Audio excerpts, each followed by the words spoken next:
How you doing? My name is Luca Pizzoleo. I'm the writer, director, and producer of In the Valley of the Moon. Hey everybody, I'm Frank Hartz, writer, director, producer of Two Wongs. Hi everyone, my name is Ryan Emilio Molina, and I am Mark in the Valley of the Moon. Hi, my name is Patrick Chan. I'm the writer and director of A Father Son. Hi, I'm Henry Chang. I wrote a few books and it became this.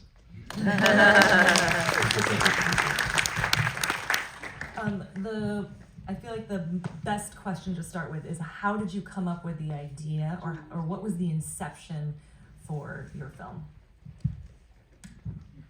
So, it was funny, I love old mob movies like Goodfellas. I kind of grew up on that, and I've always wanted to tackle that. And I was just laying in bed one night, and I thought, that would be really funny, like a realtor mobster. I thought that was really funny, and wrote it within a week, sent it to these guys, got a couple drafts going, and that's pretty much it. I was out in Maine doing something else and had this script I wanted to sort of make for a while. A few actors I wanted to work with. George Floyd had happened recently. A lot of Asian hate crimes were continuing, and I wanted to make a story about both of those things, but I sort of merged the two together to make Two Wongs. And originally it was set in like a New York City apartment, but we were in Maine, and I'm like, that's just boring. We got lobster here, we got bibs, we got, So that's how it all went down. Yeah. All good. Honestly, I've seen a lot of posters of Henry's book in Chinatown. So if you go to these restaurants, all his books is like Chinatown, Beauty, Ear of the Dog. I'm like, what the fuck is this? Sorry for my language. So as I look closer, it actually says Detective Jack Yu. And I was like, oh, it's based on a crime novel series based on Henry's work, Chinese American detective in New York. So a few years later, I actually got to meet the OG here, Mr. Henry Chang, and we hit it off. And I think 2017, we were here. Henry saw my work with the late Jeff Lee, our good dear friend of ours, and he actually gave me his blessing. He said, hey kid, you got some talent. So I was like, all right, let's do something. And I wrote like a short pitch for his book series. We did a Kickstarter and raised like 40, 50 grand, and all because of the community and the contribution support they gave us. Henry, what was the inception for the Jackie U series? First, thanks. I'll pay you later. These, some of you may know, I wrote these books based upon growing up in Chinatown, which I see a lot of my people here tonight. And that's where all the grittiness and the violence and the gangs and all that came from. We wrote screenplay. And if Patrick hadn't done that, we wouldn't be here tonight, be talking about this. So I'm really grateful for everyone who is here tonight. We do it for you, and we did it because of you. And we couldn't have done it without you. So thank you all for being here.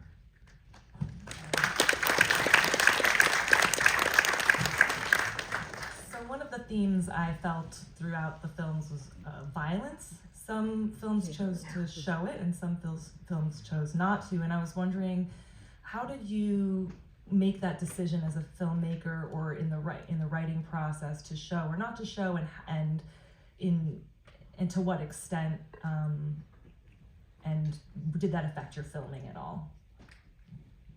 Originally, we had the guy at the end tied up on a New York City floor. He was being tortured. All this crazy stuff was happening. They were like playing video games and eating cereal and torturing him and going back and eating some more cereal and playing some video games. And we were like,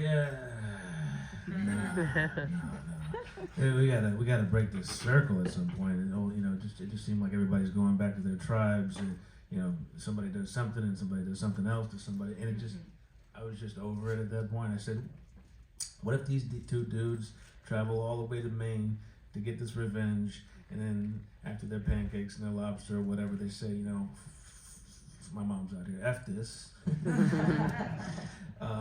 We want to, stop the vicious circle. And that's sort of That's why we don't why you don't see anybody getting chopped up and flayed. Yay, mom.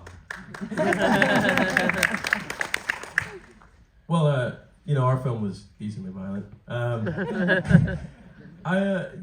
Again, with the old mob movies, it's just this sort of thing where I think violence can be used in somewhat of a comedic way, like with the realtor, the real estate agent, you know, the guy coming into the open house and getting shot. I feel like the thing that really only helped me, I actually wanted to make the film more violent, and my DP was, they wanted to make it extremely violent. But, basically, the only thing that really held us back was like budget reasons, and you know, it's difficult. We made the film really with me, my DP, and a sound guy, and that was essentially it. So that was the extent of our crew. I was doing the makeup and blood, and I don't really know what I'm doing. So, you know, yeah, that's all. Thank you. I grew up in that kind of era, the 90s, not as far back as Henry.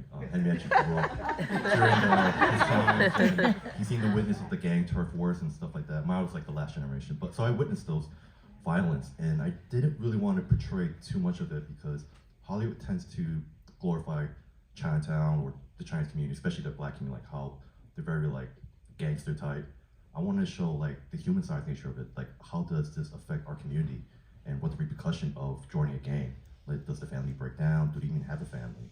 And I think Hollywood really needs to show that representation of the humane side of our community, both brown, yellow, black, whatever. So I really wasn't really trying to glorify violence, but to show like there's repercussion of it. And of course, if you read Henry's book, there's plenty of violence and sex in it. Oh, by the way, that scene where she cut her fingers off. If that didn't do it for you, I don't know. I'll say this really quick because she's here, and I think it's the first time she's seen it. Kathleen, who slapped Ty Ma, even she didn't want to choose violence, but Ty's like, just slap me. I was like, really? Just slap me hard. I was like, all right, fine. So she got to slap the legendary Ty Ma. Another thing that I noticed from the films this evening were that there was a lot of style involved, whether it was a period or whether it was just very, the colors were really bright. And I was wondering, how did you take style into account when you were filming, and how did you shape your style? Like, what were some of the elements that you had to pay attention to? I think for me, I really wanted to pay attention to keeping it as true to the 70s as possible. I am a big fan of the 70s. I love the music, the cars, everything. I think it's cool. And I think a lot of the inspiration really came from a lot of the films that I watched as a child. You know, I think I was a little young to watch a lot of the mob movies, but those films, a big film that Valley was actually inspired from was Jean-Pierre Melville's Les Samurai. And so I took a lot of inspiration from that, the style and the way we shot it. We really wanted to be true to that era. And I think it's fun. I like that stuff. Big, you know, fancy colors, cool cars, cool music, you know. For the period pieces, was it difficult to get to get everything right? Yes, very difficult. Insanely difficult and more expensive than I imagined it would be. I thought, you know, how hard is it going to be to get like a 67 Mustang? You know, that's not hard, but it is. And it's hard to find a period house too, you'd be surprised. But expensive, hard, yeah. That's it. Two Wongs can answer too. I'm so sorry. You're Mike Hogg. The boots are killing, man. I dig them. No, man. You know, I like to tackle serious things with an element of humor. I mean, I think that's life, right? And like my day job is like being an actor, so you know. I'm able to do, you know, I went to Juilliard for like serious acting, you know, but like I've been fortunate enough to do a lot of comedy and stuff in the city as well, and I just enjoy that as a person because I just again feel like it represents real life, and so as a filmmaker, I try to do that as well, and I hope that that's what I was able to provide, you know, to some degree. And also, like, I love the Coen brothers as well, so, you know, that was sort of a touch of an influence as well, you know. But no, I'm not gonna do it. It takes me, I'm like one of those Pavlovian dogs, man. Like, a rat in a maze, some kind of. I mean, in Hollywood, before Crazy Rich Asians, Joy Luck Club, before Joy Luck Club was Bruce Lee, so there wasn't really much representation for Asian American or Chinese Americans back then. So I took it as, why don't I adapt something that I grew up watching, which is Hong Kong films in the 90s. And those Hong Kong films are like, you know, Jet Li, Jackie Chan, Wong Kar-wai, you know, and Johnny To. So I took that element and restylized it as a homage to it, based because Henry's books is based on the 90s, so it's perfect timing. It works, and also with also the generation, people who grew up watching Hong Kong films, they can relate, especially the little subtitles, which you can't really see.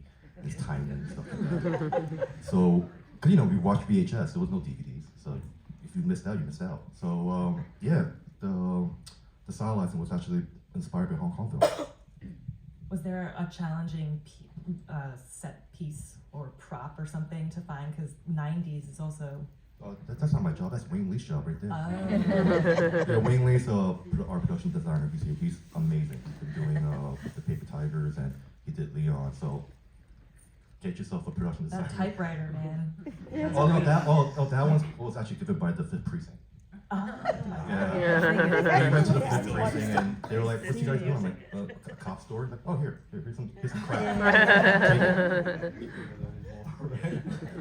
Where did you find all? No. Sure. Where did you find all those great actors? How did you go seek them out, or did the script come across their desk? That's my next or how did it question. happen? I mean, I'm still paying for it, man. Not joking.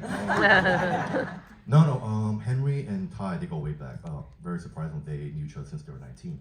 So they're very childhood friends. Perry came along. He was just in town, and he read the script, and he enjoyed it, and he understood the meaning, and he knew all his friends were involved. Like, let me be in. Now, casting Jack was hard. We couldn't find a Cantonese actor actor who could speak Cantonese. So we were doing casting calls and all this stuff, and it came down to 2 or 3 people. But how we cast Ronnie was he tweeted, even though he hates Twitter. He tweeted the project and said, "Hey, support this project." I'm like, "Why not Ronnie?"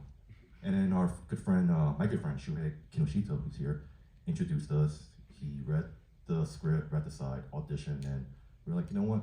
It's yours." And the rest kind of trickled down. Yeah, I was curious because there was a casting process. It sounds like, but for you two, it seemed like you wrote the script with the actors in mind. Is that right? Well, I wanted to work with Johnny Woo for years. We met, like, I don't know, we were like actors at a commercial audition. No, we did some random movie together in New York like 15 years ago. We were like right out of school, and I was like, when I first heard his voice, I was like, "Yo, who's this brother from the yelling over in the corner? Who is this like soul brother over here?" "Oh, what the is going on over here?" He's like, "I'm Johnny Woo." I'm like, "Oh hell, I'm writing something for your ass. I don't give a damn what it is, but I'm gonna find something for you someday, man." And so that's how that happened. And then Celester was just a last minute favor. I had an actor that couldn't make it to Maine, and Celester filled in, and now I'm like so happy he did. We're best of friends now. You didn't say it, did you? No, I didn't. You weren't the guy who kidnapped, were you? Huh? You weren't the guy who kidnapped, were you? No, you know what? I should have been. Well, Roz is actually my best friend. I've known him for 10, 11 years now, and Ryan he's my cousin's boyfriend. That's how I know Ryan. Landon, who was Samson, and Marco, I found them on Actors Access, and same as Ashley. So, but yeah, basically just friends. I wrote them with it in mind. And how was it having a piece? Have you guys had that experience before? To have a piece written for you, for the actors? Did it make the job easier? Or how? Yeah, I mean, I think anything that you tackle, whether it's your best friend or someone that you're just starting out with, I think it's important to just keep in mind that, like, this is a new experience, you know? And working with him, I'm super grateful because it feels like a family. You know what I mean? We're all kind of working together, and it's like we're making jokes on set. This guy, our DP, is like every shot's like, we should do this, we should do that, and then he cracks a joke, and it's like I feel like the load gets taken off your shoulders when you're working with such magical people. And yeah, but I think we've done projects in the past before, but this has definitely been our most ambitious thing. And you know, I think working with these characters was so fun, especially like I love this guy to death, and like I have to hate him in the film. So it's an interesting process. But yeah, we're super excited to see what's coming next. Yeah. Yeah, I think I would echo those sentiments. I think from the acting perspective, comfortability is a really big factor. So being on set with your best friends, it makes coming to work easier and enjoyable. And I think that just translates really well for the craft. So yeah, it was an amazing experience and an honor to work with them. So very happy about it. I don't want to embarrass her, but she's here and, you know, she's really special. So it was really hard casting a woman who speaks Cantonese in our film. So we got Kathleen, and getting the daughter was very, very challenging.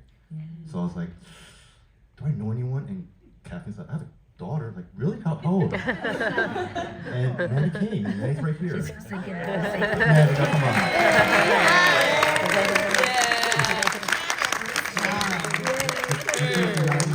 First film, Beautiful. and she nailed it. And Ty Ma himself said, "This kid's a natural." So yeah.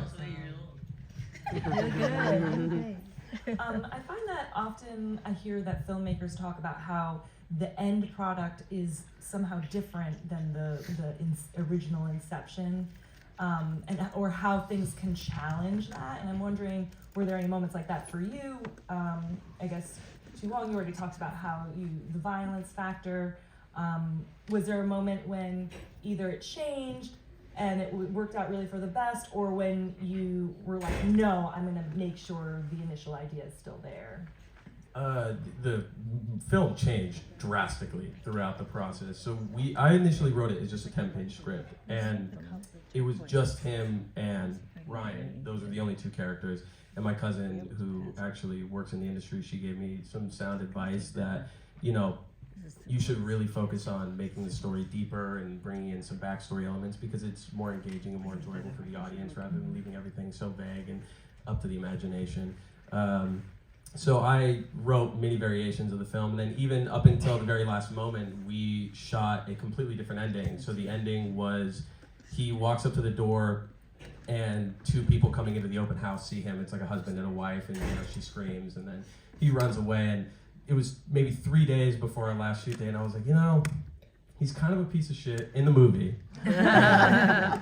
He doesn't really deserve like the cowboy riding off into the sunset ending. And so I also loved Landon's character in the beginning of the film, and I wanted him to come back, and so we wrote it and got it done. But the film was constantly evolving throughout the entire process. How many shoot days did you have?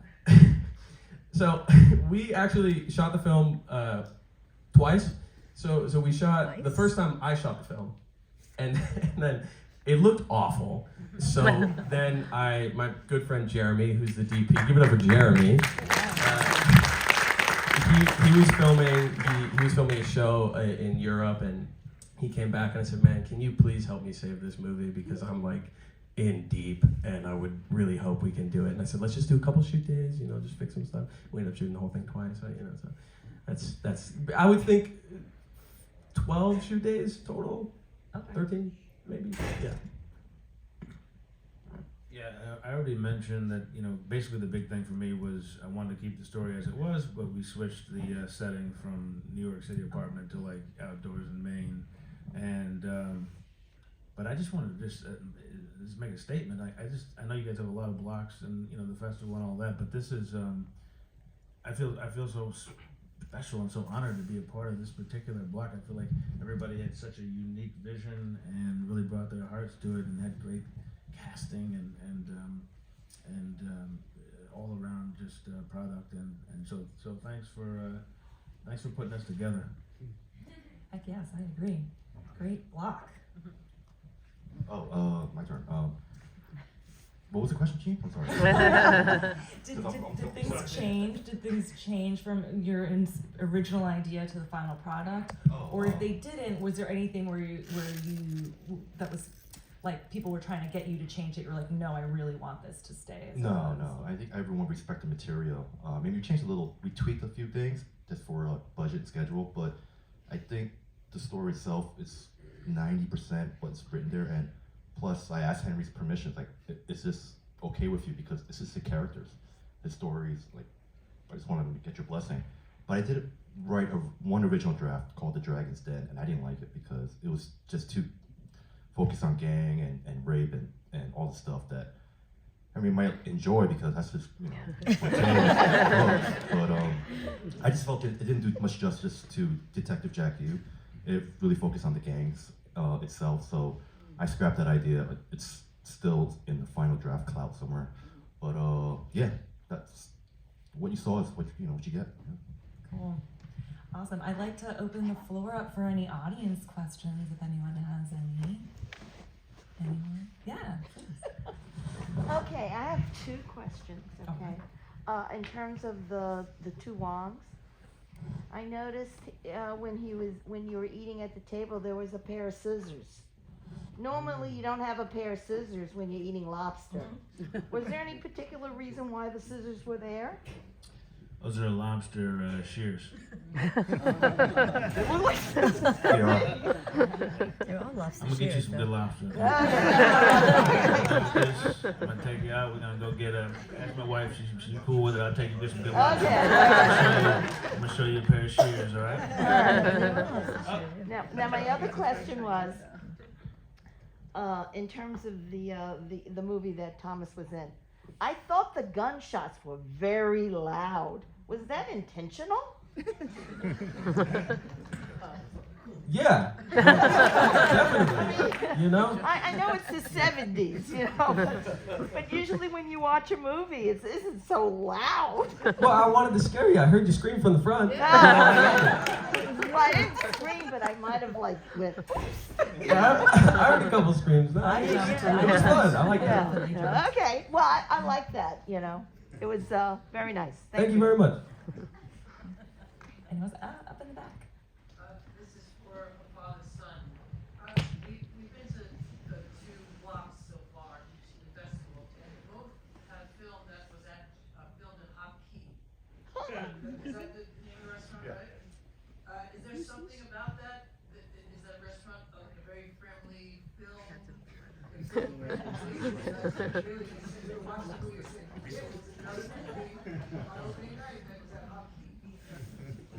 My uncle owns the restaurant. Only joking. We are very fortunate to have community support. The coffee shop, the restaurant, the Grayson's apartment, Wings apartment. This is what you do when you make films and you don't have a lot of money.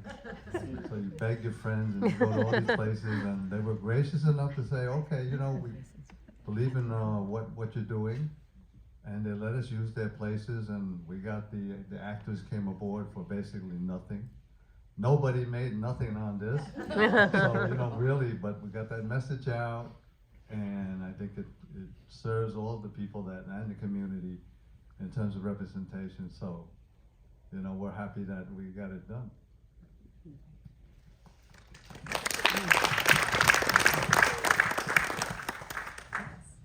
Just a question about score. It plays a part pretty significantly. Could you talk about how you went about choosing your scores and what your process was for both of you? So, really, my writing process is very centered around music, and so I would listen to tons of music until I found the right songs, and I sort of like envision a scene. And there was "The Time Has Come Today" by the Chambers Brothers. That was like, it's like the unofficial theme song of the film. And that was, I heard that, just scenes in my head. I knew exactly what I wanted it, things I wanted to be. And also Irma Thomas's Breakaway, which is a fantastic song, that also inspired the film heavily. So mainly just listening to a lot of music from that era, and that just helped build scenes and build you know, just everything for the film. So yeah.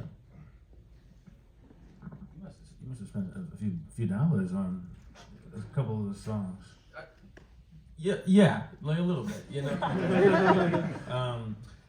For my music, so my brother, again, like family, friends, right?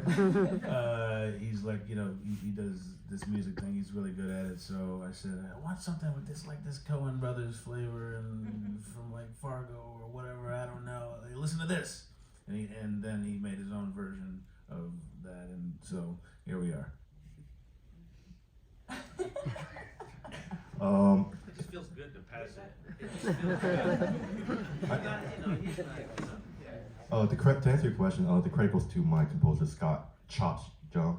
Chops is actually the first Asian American rapper, not MC Jin. Him and his two friends, they were called the Mountain Brothers. So Chops continued to become a music producer. So he produced Jay-Z, Kanye West. He scored Warriors, Wu Assassins, all these TV shows. So when I asked Chops, I was like, would you mind being part of this? He's like, yeah, sure. And I just gave him reference, some playlists of Hong Kong 90s music from Jackie, Leon, and Andy. And most of the songs are piano and jazzy and a lot of guitar riff. So Chops just took that element and incorporated something that we're all familiar with, our community, that generation. So credits to him. You know, I didn't have anything in mind except just listening to these old 90s songs, but to him, it's all clean and new. Any other questions? Yeah. So the filmmakers, aside from all the great stories, the production value of all of your films is great. So I'm curious what each of your backgrounds are in filmmaking. Like, did you guys go to school? Did you figure this out? How did you guys figure out how to make the films? This was my first film. I've been on 1,000 sets, you know, but that doesn't always, as an actor, but of course that doesn't always translate into being able to do it. But this is my first attempt, and my mentor on this project, John David Coles, was very instrumental in sort of guiding me, helping me through this first process, and you know, letting me do my thing, but you know, sort of showing me the ropes along the way. So this is my first taste, and I got a few more things cooking for y'all.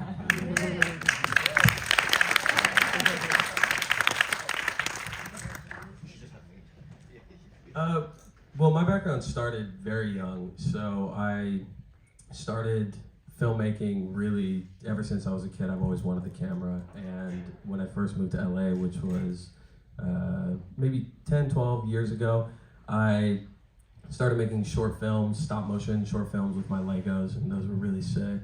And you know, I never went to film school. I didn't do any sort of like film class or anything. It was just kind of figuring it out, you know. You make some bad movies and you kind of figure out how to make a better one after you keep making it over and over. So it's a trial and error process. Watching a lot of movies, you know, taking inspiration from other films, listening to a lot of talks and all that sort of stuff. So, you know, basically just been doing it for like the past 6 years, you know, like going crazy. Yeah. The same thing, minus the Legos. Legos are sick, man. Thanks, man. Yes, it's actually run and gun learning. I didn't go to film school. It's just learning as you go, honestly, and just watching a lot of movies, you know, as a former Blockbuster employee. Any other questions? I was just curious, we have a couple more minutes, but did COVID affect any of your sets or any of your process of making, or? Yeah, I mean, we kind of shot it at a time where the pandemic wasn't as bad. I think we shot it like November 2021, and obviously it was still bad, but the numbers were pretty low. So obviously, we took into account COVID and wearing a mask and being safe. But the crew was so small, we didn't really have to abide by any sort of, you know, rules or regulations. I didn't really feel like it impeded in any way of the filming, but it definitely, you know, made me like nervous, like being on set. 'Cause I thought I was gonna like get COVID and die. But that's about it. No, COVID didn't. I guess the only way, nobody caught anything, but you know, I think psychologically people were a little effed up.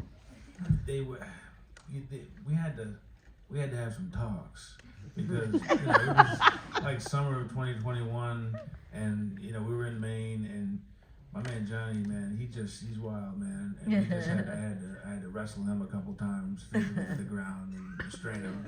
I'm kidding, but it was just that kind of thing where it was like, you know, everybody was just coming out of the pandemic, so not out of, but like we were sort of, it was like a new, you know, flavor, you know, like masks were coming off, and we were like testing this whole thing out, but we had been like, you know, bottled up for however long, and so we're like free all of a sudden, and we're together, and we're doing something, and we're trying to figure out how to vibe, and so we didn't catch anything, we didn't get shut down, but it was just like psychologically just trying to find the balance, which took like, you know, I feel like it only took like, I'm making it sound like it took like a long time, it took like, I don't know, an hour or something, a couple of read-throughs, and we were like, okay, we're cool, we're comfortable, we're back to the old times again. Let's make a movie, you know? So that was our vibe. Our experience was exactly the opposite of that. Man, you know, nobody knew COVID was coming, but here we were shooting around Christmas time, 2019. And then, you know, January came, and we were like, well, we gotta get this done. And then, you know, we got it in the can just before, you know, Chinatown shut down, and that was like a crazy thing where like every restaurant in town had to shut down, you know. We hadn't made like an arrangement for dinner and stuff like that. No, there's no dinner tonight, fellas. So yeah, it really affected us. You know, we were able to get it in the can, and then everything after that, post-production, editing, because everybody was dislocated, and now everything's slowed down, right? And you can see like, had to wait for this guy, had to wait for that guy. Before we got to, you know, all the different elements, sound and everything.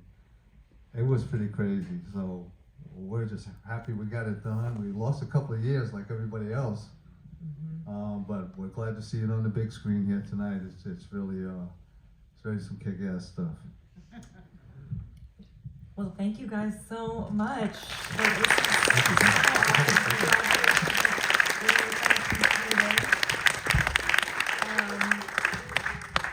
I'm gonna do a little wrap-up speech, so you guys can either sit here or go back to this, whichever you prefer. Can I say one thing? Oh, yes. I just want to say thank you to everyone who came out, who flew out Thank from you. LA. Ryan, Raj, myself, my girlfriend, my good friend Banks, my dude Jeremy, my girlfriend's friend, Jacob and Izzy. You know, thank you everyone who helped make the film and who came here to support. And thank you to all you guys. You guys were awesome, and I'm very happy to be up here with you guys. And great crowd, wow. Very good crowd. We love you guys. What's your name again? We like the violence. That's good. I'm Ryan, Emilio Molina. And thank you, Queens. Thank you, Queens. Yes, so that wraps it up for us. Thank you to the Mayor's Office of Media and Entertainment, Schneps Media, Queens Chronicle, Queens Tourism, Indie Films World for supporting the films. On the sponsorship loop, there are restaurants offering discounts to our attendees. Find out those details on our partnership page on queensworldfilmfestival.org and thank them with your patronage. We continue our live run through November 6th, and you can join us virtually November 20th to December 4th on filmfestivalflix.com. We will have 125 films online, and you can view them on TV apps Roku, Apple TV, Fire TV, and Android TV, and mobile apps Apple iOS and Google Play. And as a thank you for gathering with us tonight, please use our friends and family code for a 25% discount on general admission tickets for any of the remaining screenings. It's QWFF 2020. Our next screening in this space is tomorrow at 1 p.m. with our New York home, 2 films celebrating the glorious eccentricities of New Yorkers. Escuela de Corta, Last Time We Play Hooky by Richard Allen, and Charm Circle by Nira Bernstein. Thank you guys so much, and thank you to the filmmakers.